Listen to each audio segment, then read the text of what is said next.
जयदेव भवन ठारे art IAS पार्टलाइफ SK कर फाउंडेशन ओआरजी कस्तूरी तरफ स्कूल पिलांकर चित्रांकन एवं डिबेट प्रतियोगिता सहित महिलांक मध्य झोटी प्रतियोगिता सहित खाद्य प्रतियोगिता अनुष्ठित हो जाइछि। पिलामानंक मध्य थिबा प्रतिभा को लोकलोचन को आनिबाकु कस्तूरी तरफ प्रतिवर्ष जयदेव भवन आयोजन करा जाइछि। आजिर थीम रही साहित्य एवं मातृभाषा। श्रेष्ठ विजेता मानंकु आज सम्मानित करा जिवो बोली कस्तूरीर संपादक कहितले। आजिर कार्यक्रम में मुख्य अतिथि रूपे जोग देते शिक्षाविद डॉक्टर प्रकाश हरिचंदन। आज्ञा बहुत खुशी होची छोट छुआ मान केते भल स्कोप दउचंदी सबु एसे राइटिंग हला ड्राइंग स्पीच सबु परे तांकर भल करउचंदी भल खुशी अछि। छोट छुआ क्लास 1 रे एसे राइटिंग रे आछि आगुर आछि हां आगुर थरे आछली केमति लागला भल लागला आशा करते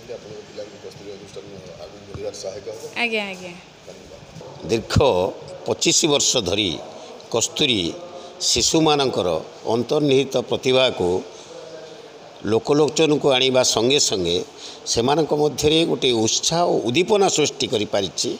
एथिपाई मु समस्त पेरेंट्स मानक आगे धन्यवाद देवी जो माने अक्लांत परिश्रम करी निजे ताकू प्रस्तुत करती तापरे ए अनुष्ठान को आसती। आज आमर कार्यक्रम भाषा उपरे रही जो प्रतियोगिता एथिरे पिला माने चित्रांकन करुचंती एवं प्रबंध लिखिबे।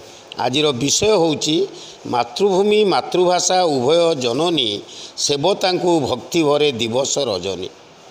या परे परे मध्य महिला मानक पाई आमे गोटे स्वतंत्र कार्यक्रम रखीचु पिठा और मिठा। एथिरे महिला माने हुलहुली शंख फुंका पुची खेल दौड़ी डिया कविता पाठ गल्प कथन आरिसा मंडा काकरा एवं आज ओडिया घर रे प्रस्तुत हेउथिबा भिन्न भिन्न आमिष निरामिष तरकारी आकु एठिके आनिबे खूब कम समय मध्य ठीक 10टा 15 मध्य ये सब कार्यक्रम आरंभ होब। पुआ गुरुप्रसाद बेहरा और झील साइश्री बेहरा छोट बेलू पुआ माइना कंपिटिशन रे आसुची सी भी 10th बोर्ड देलानी छोट बेलू आसी झील भी आसुची कंपिटिशन रे कौन पाइना भाईना जिते प्रोग्राम होची द्वारा से माने बहुत साटिस्फाई होचुनी आउटलुक जो गुड़ाक अंतर्निहित गुण गुड़ाक से आगू को जाऊँगी तेणु भाईना जोगु एगुड़ा संभव हो पार्टी आ कंपिटिशन रे ही से माने भाग नेला जो अंतर्निहित गुण प्रकाश कर बाहर को सेटा से इम्प्रूव कर बहुत खुशी आशा करुँच कस्तूरी एमती चली था आम एमती पुआ झील को धरी आसी था राजा आमको ये अशेष अशेष धन्यवाद। Bureau report Ekamra news.